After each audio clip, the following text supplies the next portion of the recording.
ഇന്ന് നടന്ന റെസൽമേനിയ 42-ൻ്റെ നൈറ്റ് 1 റിവ്യൂയിലേക്ക് എല്ലാവർക്കും സ്വാഗതം. അപ്പോൾ ഇന്ന് റെസൽമേനിയ നൈറ്റ് 1 എങ്ങനെയുണ്ടായിരുന്നു എന്ന് ചോദിക്കുകയാണെങ്കിൽ, ഇന്നത്തെ റെസൽമേനിയ നൈറ്റ് 1 നല്ല രീതിയിലുള്ള അല്ലെങ്കിൽ ഭയങ്കരമായിട്ട് മോശം അഭിപ്രായം വരാനുള്ള ചാൻസ് കൂടുതലാണ് എന്നല്ല, മോശം അഭിപ്രായം ഈ ഒരു റെസൽമേനിയ നൈറ്റ് 1 വരും.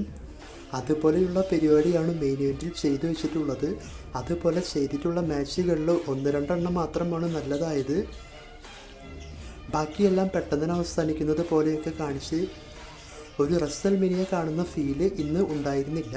മൊത്തത്തിൽ ഇവരുടെ മാച്ച് കാർഡ് കാര്യങ്ങളെല്ലാം വെച്ചുകൊണ്ടും ഒരു റെസൽമേനിയ ഫീലൊന്നും കിട്ടിയിരുന്നില്ല. ഒരു സാധാ പേപ്പർ വ്യൂ കണ്ട ഫീലാണ് കിട്ടിയത്. ഫസ്റ്റ് ജോൺ സീന വന്നുകൊണ്ട് ഫാൻസിനെ ഷോയിലേക്ക് വെൽക്കം ചെയ്ത് റെസൽമേനിയ സ്റ്റാർട്ട് ചെയ്ത് വെച്ചു. അതിനുശേഷം 6 മാൻ ടാഗ് ടീം മാച്ചാണ് നടന്നത്. LA Knight and Usos versus Vision and ഐഷോ speed.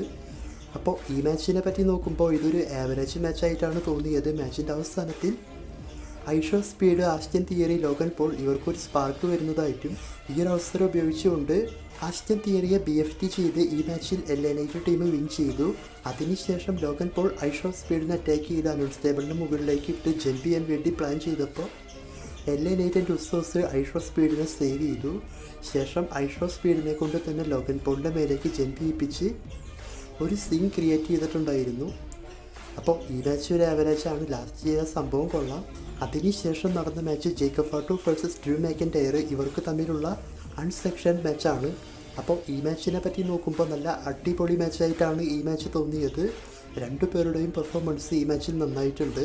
അതുപോലെ സ്റ്റീൽ ചെയർ, ടേബിൾസ് എല്ലാം വെച്ചുകൊണ്ടും ഫൈറ്റ് ചെയ്ത് മുന്നോട്ട് പോയിട്ടുണ്ട്. മാച്ചിൻ്റെ സ്റ്റാർട്ടിങ്ങിൽ തന്നെ ജേക്കബ് ഫാട്ടു ഡ്രൂ മാക്കൻടയറിനെ അറ്റാക്ക് ചെയ്ത് പിന്നീട് മോൺസോൾട്ട് എല്ലാം കൊടുത്തുവെങ്കിലും ഡ്രൂ മാക്കൻടയർ കിക്ക് ഔട്ട് ചെയ്തു. പിന്നീട് ഡ്രൂ ക്ലൈമോർ കൊടുത്ത സമയത്തും ജേക്കബ് ഫാട്ടു കിക്ക് ഔട്ട് ചെയ്ത് മാച്ച് നല്ല ഇൻട്രസ്റ്റിംഗ് ആക്കി കൊണ്ടുപോയി. മാച്ചിൻ്റെ അവസാനത്തിൽ റിങ്ങിന് പുറത്തു വെച്ചിട്ടുള്ള ടേബിളിന് മുകളിലേക്ക് ജേക്കബ് ഫാട്ടുവിനെ ഡ്രൂ മാക്കൻടയർ തട്ടിയിടുന്നതായിട്ടും ശേഷം റിങ്ങിലേക്ക് കൊണ്ടുവന്ന് ഫിനിഷർ ചെയ്യാൻ വേണ്ടി നോക്കിയെങ്കിലും ഡ്രൂ മാക്കൻടയറിനെ ടൂൾ ബോക്സ് വെച്ച് ജേക്കബ് ഫാട്ടു അറ്റാക്ക് ചെയ്തു. ശേഷം ടേബിളിൻ്റെ മുകളിൽ കിടത്തി മറ്റൊരു ജമ്പിങ് മോൺസോൾട്ട് കൊടുത്ത് ടേബിൾ ഉൾപ്പെടെ പൊട്ടിച്ച് ഡ്രൂ മാക്കൻടയറിനെ പിച്ച് ചെയ്ത് ഈ മാച്ചിൽ ജേക്കബ് ഫാട്ടു ആണ് വിൻ ചെയ്തത്. അപ്പോൾ ഈ മാച്ച് നല്ല അടിപൊളി മാച്ചായിരുന്നു. അപ്പോൾ ഇതൊരു നല്ല മാച്ച് ആയിരുന്നു എങ്കിൽ കൂടി ഇതിനേക്കാൾ മുകളിൽ നമ്മൾ പ്രതീക്ഷിച്ചു. എന്തായാലും കുഴപ്പമില്ല.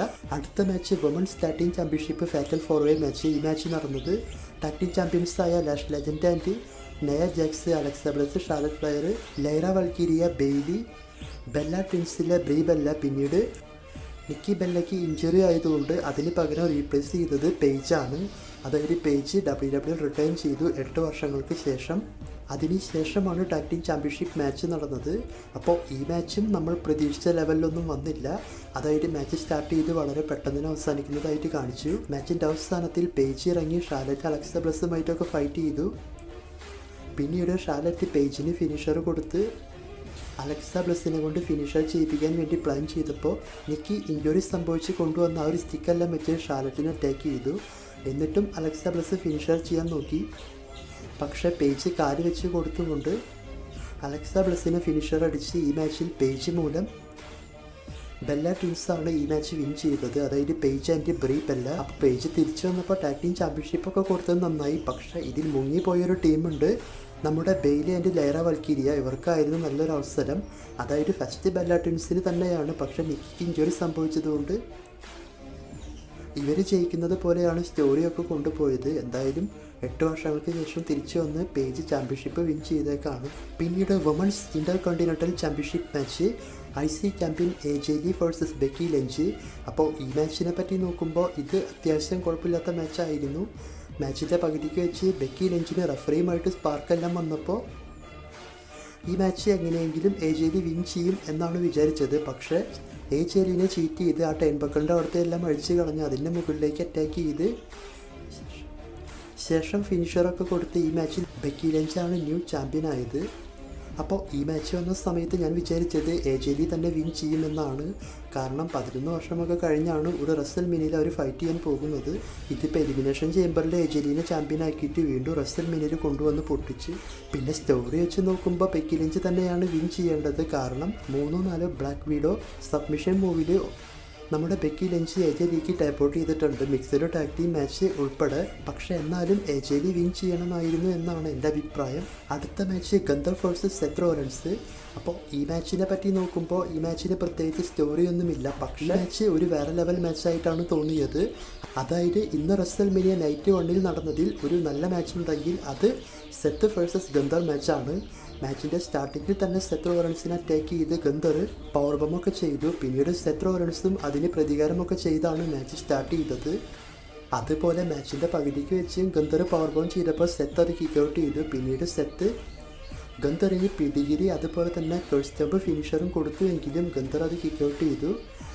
മാച്ചിൻ്റെ അവസാനത്തിൽ റിങ്ങിന് പുറത്ത് വെച്ചുകൊണ്ട് Gunther back to back Seth റോളൻസിന് പവർ ബോം കൊടുത്തു. റിങ്ങിൻ്റെ സൈഡിലേക്കും അനൗൺസ് ടേബിളിൻ്റെ മുകളിലേക്കും. പിന്നീട് ഒരു അവസരം കിട്ടിയപ്പോൾ സെത്ത് അനൗൺസ് ടേബിളിൻ്റെ മുകളിലേക്ക് ഗന്തറിനെ കർവ് സ്റ്റംപ് ചെയ്ത് വീണ്ടും ലീഡ് ചെയ്ത് മുന്നോട്ട് പോയി. എന്നിട്ട് മറ്റൊരു മൂവ് ചെയ്യാൻ വേണ്ടി ഫാൻസിൻ്റെ അടുത്ത് ചെന്ന് ട്രൈ ചെയ്യുന്ന സമയത്ത് നമ്മളെല്ലാം പ്രതീക്ഷിച്ചതുപോലെ ബ്രോൺ ബ്രേക്കർ അവിടെ വരുന്നതായിട്ടും വന്നതിന് ശേഷം അങ്ങനെ തന്നെ സെത്തിനെ സ്പിയർ അടിച്ചു. പിന്നീട് ഈ ഒരു അവസരം ഉപയോഗിച്ചുകൊണ്ട് ഗന്തർ സബ്മിഷൻ ലോക്ക് ഉപയോഗിച്ച് സെത്ത് റോളൻസിനെ ഈ മാച്ചിൽ തോൽപ്പിച്ചു. മാച്ച് കഴിഞ്ഞതിന് ശേഷം വീണ്ടും ബ്രോൺ ബ്രേക്കർ മറ്റൊരു സ്പിയറും കൊടുത്ത് സെത്തിനെ അറ്റാക്ക് ചെയ്തിട്ടുണ്ട്. അപ്പോൾ ഇവർക്ക് സമ്മർ സ്ലാമിൽ ഒരു വേറെ ലെവൽ മാച്ചും നല്ല സ്റ്റോറി ലൈനും കാണാം. അതുപോലെ പോൾ ഹേമൻ ബ്രോൺ ബ്രേക്കറിൻ്റെ കൂടെ വീണ്ടും വന്ന് ജോയിൻ ചെയ്തിട്ടുണ്ട്. അപ്പോൾ ഇനി അങ്ങോട്ട് സെറ്റ് ആവാനാണ് ചാൻസ്. പിന്നെ ഈ മാച്ചും നല്ല മാച്ചായിരുന്നു. പിന്നീട് women's world championship. Women's world ചാമ്പ്യനായ Stephanie Vaquer versus Liv Morgan. അപ്പോൾ ഈ മാച്ചിനെ പറ്റി നോക്കുകയാണെങ്കിൽ ഇതും ഒരു ആവറേജ് മാച്ചായിട്ടാണ് തോന്നിയത്. അതായത് പ്രതീക്ഷിച്ച പോലെയൊന്നും ഈ മാച്ച് വന്നില്ല. പിന്നെ മാച്ചിൻ്റെ അവസാനത്തിൽ റോക്സാൻ പെരസ് അതുപോലെ റക്കേൽ ഇവരെല്ലാം വന്ന് ലീവ് മോർഗനെ ഹെൽപ്പ് ചെയ്യുന്നുണ്ട്. പിന്നീട് സ്റ്റെഫനി വെൽക്കർ അവരെ തിരിച്ച് അറ്റാക്കും ചെയ്യുന്നുണ്ട്. പിന്നീട് ഈ ഒരു അവസരമെല്ലാം ഉപയോഗിച്ച് സ്റ്റെഫനിക്ക് ഫിനിഷർ കൊടുത്തുകൊണ്ട് ഈ മാച്ചിൽ ലീവ് മോർഗനാണ് വിൻ ചെയ്ത് ന്യൂ വുമൺസ് വേൾഡ് ചാമ്പ്യൻ ആയത്. അപ്പോൾ സ്റ്റെഫനിയുടെ കയ്യിൽ ചാമ്പ്യൻഷിപ്പ് ബോറിംഗ് ആയതുകൊണ്ടാണ് ഇപ്പോൾ കൈമാറിയിട്ടുള്ളത്. നോക്കാം ഇനി ലിവ് മോർഗൻ എങ്ങനെയാണ് ചാമ്പ്യൻഷിപ്പ് മുന്നോട്ട് കൊണ്ടുപോകുക എന്ന്. അപ്പോൾ ഈ മാച്ച് അല്ലെങ്കിൽ ഈ മാച്ചിൻ്റെ സ്റ്റോറിയിൽ ഒട്ടും പ്രതീക്ഷയുണ്ടായിരുന്നില്ല. പിന്നീട് റെസൽമേനിയ ഹോസ്റ്റ് ജോൺ സീന വീണ്ടും വന്നു. ജോൺ സീന ഇപ്രാവശ്യം വന്നത് റെസൽമേനിയ ലൈവ് അറ്റൻഡൻസ് പറയാൻ വേണ്ടിയിട്ടാണ്. ഏകദേശം 50,816 അല്ലെങ്കിൽ 18 പേര് വന്നിട്ടുണ്ടായിരുന്നു ഇന്ന്. അപ്പോൾ ജോൺ സീന അങ്ങനെ അറ്റൻഡൻസ് എല്ലാം പറഞ്ഞു നിൽക്കുന്ന സമയത്ത് അവിടെ ബിയാങ്ക ബെല്ലർ റിട്ടേൺ ചെയ്തു വന്നു. ബിയാങ്ക ബെല്ലർ വന്നതിന് ശേഷം റിങ്ങിലൊക്കെ കയറി ഫാൻസുമായി സംസാരിച്ച് ഫാൻസിനെ താൻ മിസ് ചെയ്യുന്നു എന്നൊക്കെ പറഞ്ഞുകൊണ്ട് അവർ ഒരു വലിയ കാര്യം ഫാൻസുമായിട്ട് പങ്കുവെച്ചു. അപ്പോൾ അത് മറ്റൊന്നും ആയിരുന്നില്ല, അവർക്ക് ഒരു ബേബി വരാൻ പോകുന്നതിനെ പറ്റിയാണ്. അതായത് ബിയാങ്ക ബെല്ലർ പ്രഗ്നൻ്റ് ആണ് എന്നുള്ളത് ഇന്ന് റെസൽമേനിയയിൽ റിവീൽ ചെയ്തു. പിന്നീട് ജോൺ സീനയും അത് ഭാവിയിലെ WWE സൂപ്പർ സ്റ്റാർ ആയിരിക്കട്ടെ എന്നൊക്കെ പറഞ്ഞുകൊണ്ട് സംസാരിച്ച് ഒരു നല്ല സെഗ്മെൻ്റ് ആയിട്ടാണ് ഇത് പോയത്.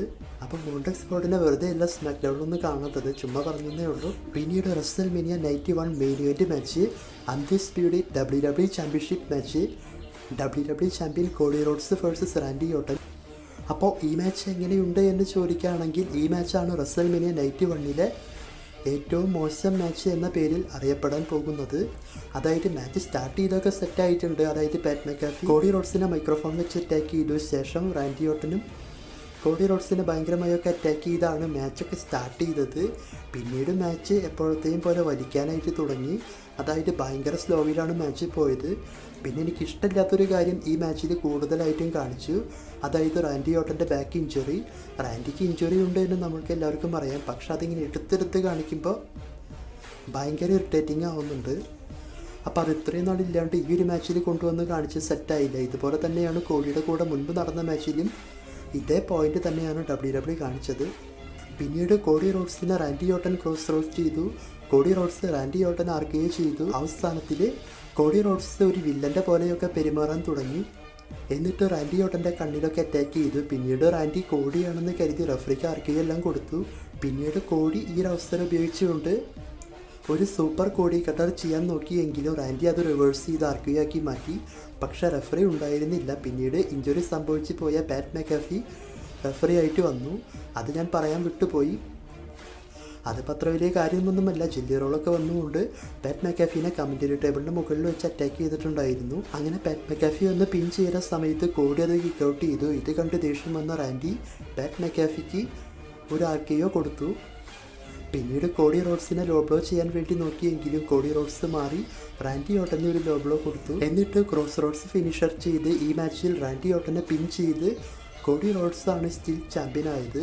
അപ്പോൾ ഈ ഒരു റിസൾട്ട് മാത്രം വേണ്ടായിരുന്നു. അതായത് ഈ ഒരു റിസൾട്ട് കൊണ്ട് ഈ റസൽമേനിയ പടുതോൽവിയിലേക്ക് പോയിട്ടുണ്ട്. ഞാൻ ഉൾപ്പെടെ എല്ലാവരും റാൻഡി ചാമ്പ്യൻ ആവുന്നത് കാണാൻ വേണ്ടിയിട്ടാണ് ഇരുന്നത്. ഇതിപ്പോൾ ഒരുമാതിരി വലിയ പരിപാടിയായി പോയി. എന്നാൽ മാച്ച് കഴിഞ്ഞതിന് ശേഷം ഇവർ ചെയ്തതാണ് അക്രമം. അതായത് റാൻഡി ഓട്ടൻ കോഡി റോഡ്സിനെ WWE ചാമ്പ്യൻഷിപ്പ് വെച്ച് അറ്റാക്ക് ചെയ്ത ശേഷം പൺകിക്കെല്ലാം കൊടുത്തു.